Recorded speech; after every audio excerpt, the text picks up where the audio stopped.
Am I wrong for telling my estranged sister and our parents that she and her kids are not my problem? 7 years ago, I was married and expecting a baby when things went horribly wrong. Around 10 weeks into my pregnancy, I suffered a miscarriage, and then I returned home to find my husband in bed with my sister.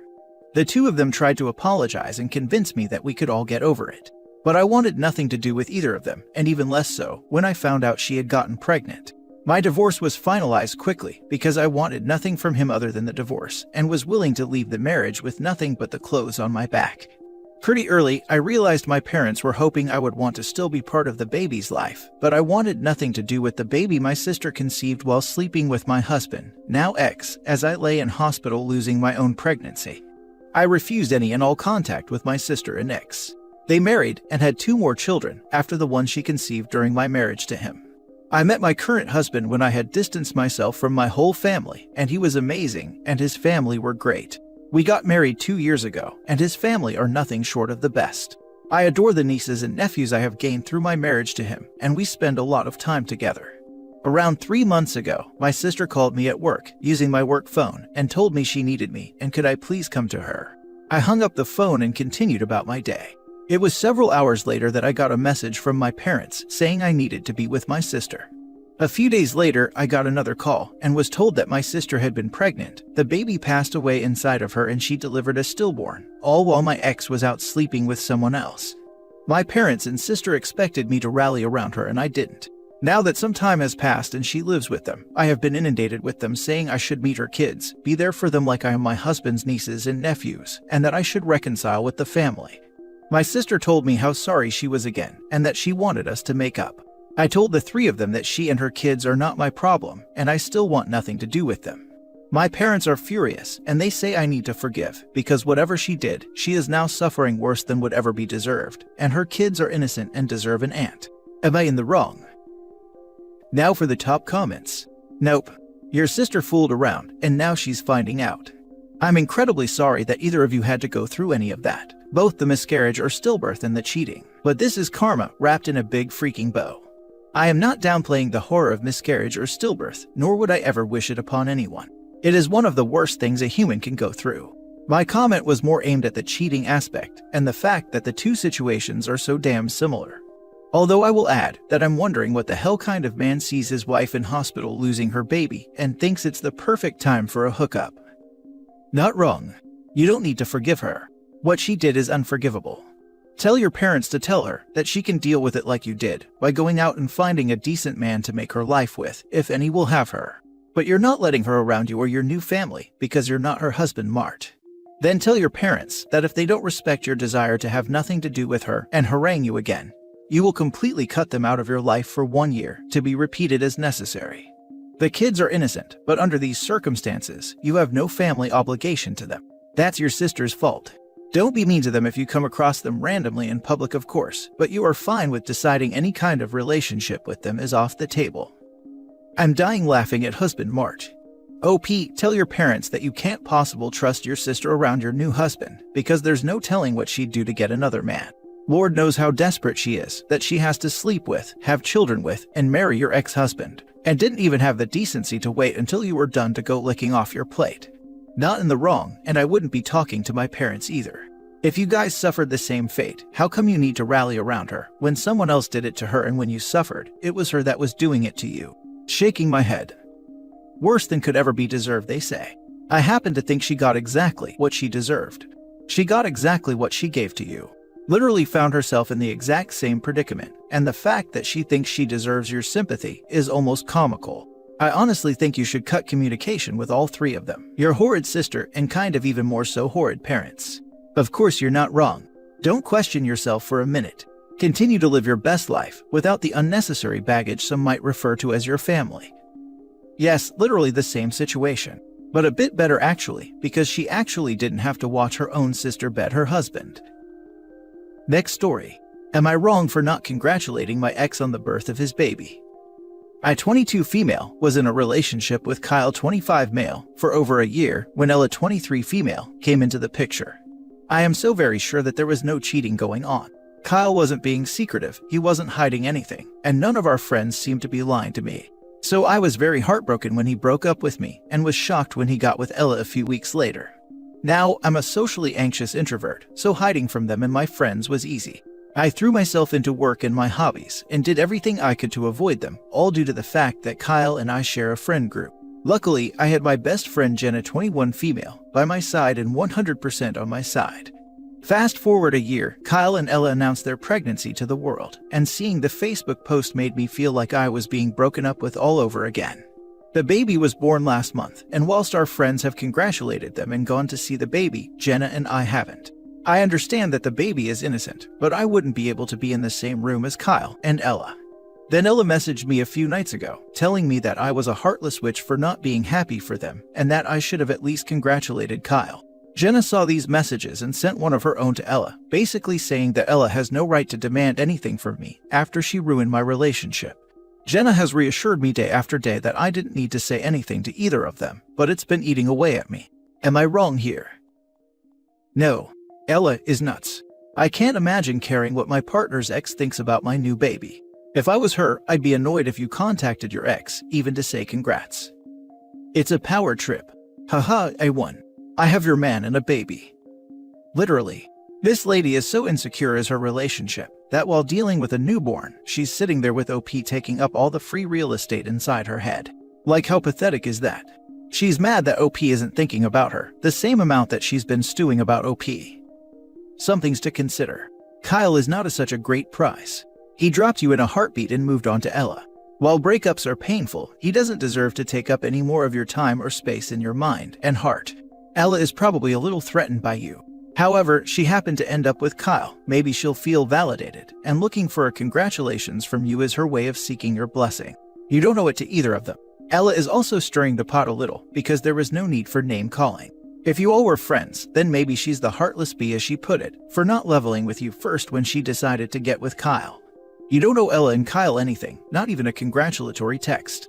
What's more, they don't deserve it. Don't let these two continue to negatively impact your well-being. Not in the wrong if this is what I think it is. You don't owe your ex any time. However, it sounds like maybe Ella is closely related to you, good friend or family member. Because in my opinion, if they aren't that close, I'm not sure there's any reason to have a connection with them on social media or phone contacts, etc. None of my exes called or texted me when I had a kid, and I thought nothing of it.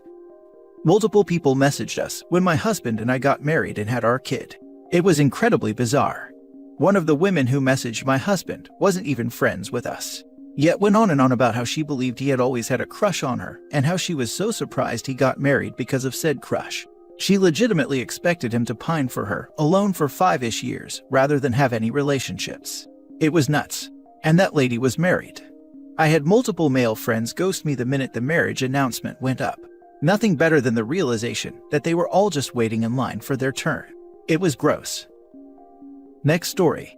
Am I wrong for telling my mom she's dumb if she thinks I'll babysit for her? My mom and I, 17 female, have never had a good relationship.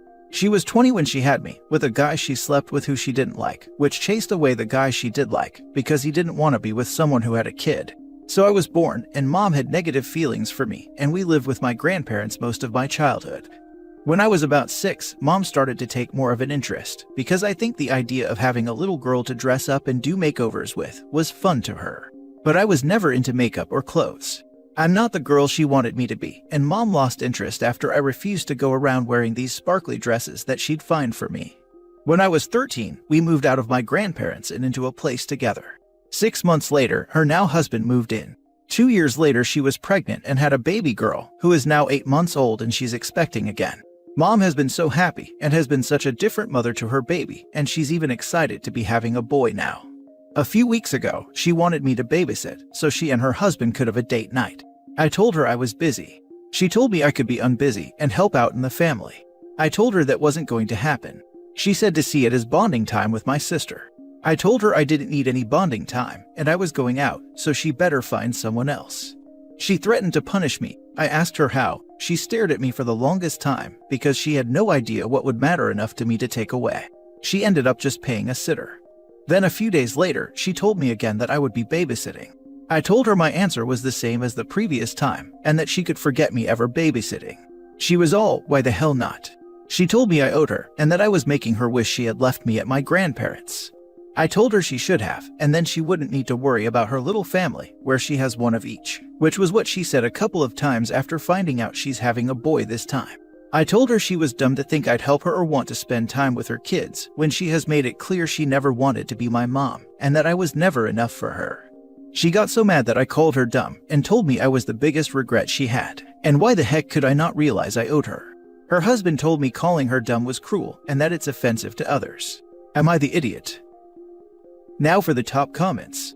As a fellow unplanned child of a young mother, I feel you, friend. I wanted to feel supported and loved too. To shake the projected feelings of regret.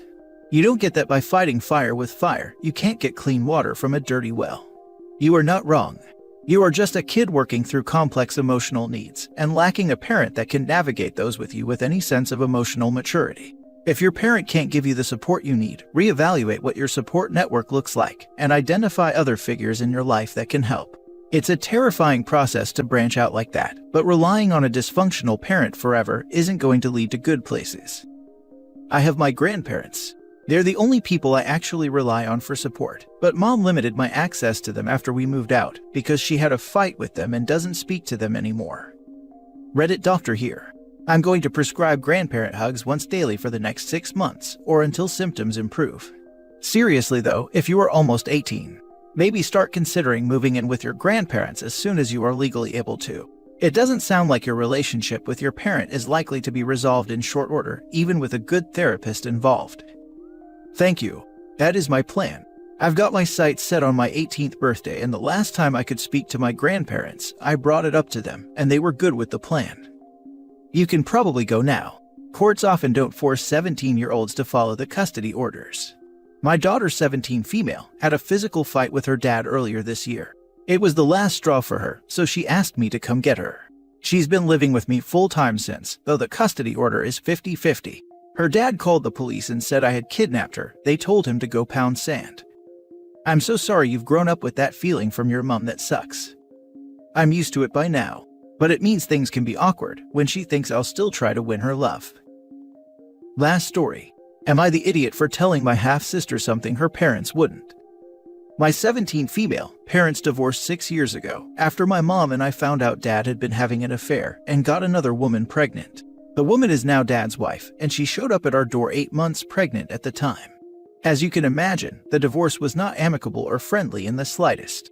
My relationship with my dad also changed. I had been a real daddy's girl, but ever since, I don't feel the same about him. He destroyed my family, hurt my mom, betrayed me too, and left me to deal with my parents' divorce and a new baby coming into the picture in almost no time at all, because 3 weeks after his now wife showed up at the door, my half-sister was born. My parents ended up sharing custody of me. I've always wished I had far less time with my dad. I don't like or trust him and his wife. I have grown fond of my now 6-year-old half-sister and my 4-year-old half-brother though. But I'm not super involved in their lives either, because that would mean more exposure and time with dad and his wife. So, I'm graduating in June 2023, and my half-sister has talked about how excited she is. She then started talking about family photos, and how our whole family would be in photos for the first time. I think she was trying to say family unit, but she's 6 so probably doesn't get it. I told my dad he needed to explain that we have different families, and her idea of who will be there and what family photos will look like for me are different, which includes her grandparents and her mom's brother, as well as her parents and brother. He said she wasn't wrong, and his wife and her family are part of my family unit also. I told him they were nothing to me. When he still wouldn't do it, I tried to get his wife to talk to her daughter, but that was a fail. So when she brought it up again, I explained that our families looked a little different, and how her grandparents and uncle were not my family. I explained I had my own family through my mom. She asked if her mom was my family, and I told her no, but that she and half-brother are, even if it is different between me and them than it was between the two of them. She got it. She asked if I wanted to have her family too because she'd share, but I told her I was good.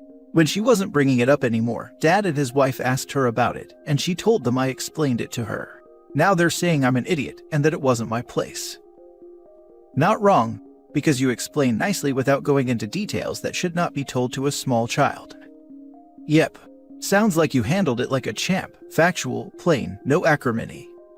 Yep. It sounds like OP really loves her little sister, and is honestly the least likely to go throwing shade at other people while attempting to explain the dynamics of this family. There's no telling how dad and the affair partner, stepmom, would have referred to OP's mom and additional extended family while trying to explain it. OP sounds like an awesome big sister. Not the idiot. You're very gracious towards her. I read so many posts here where kids simply hate their half-siblings for how they were born, so I'm happy to read one where they like each other. Your dad and his wife are, though. What do they think that your sister will never notice? They don't need to confess their sins to her, but kids get before we were together, dad was married to another woman. But that didn't work, so we got married instead. That's why your sister has a different mom. Honestly, it sounds like part of refusing to explain it was them trying to use their poor sweetheart of a little girl to try and force OP to at least put on a show of accepting the affair partner and her family. So, this was honestly the kindest thing OP could do for her sister and herself, to explain it kindly and honestly, so they can't use her for that BS anymore. 6 years is old enough to understand that there are different kinds of families. Had you gone into details about why your parents separated with a 6-year-old, that would have been horrible behavior. But simply telling her that her mom's side of the family is not your family is fine, and your father and her mother should have told her.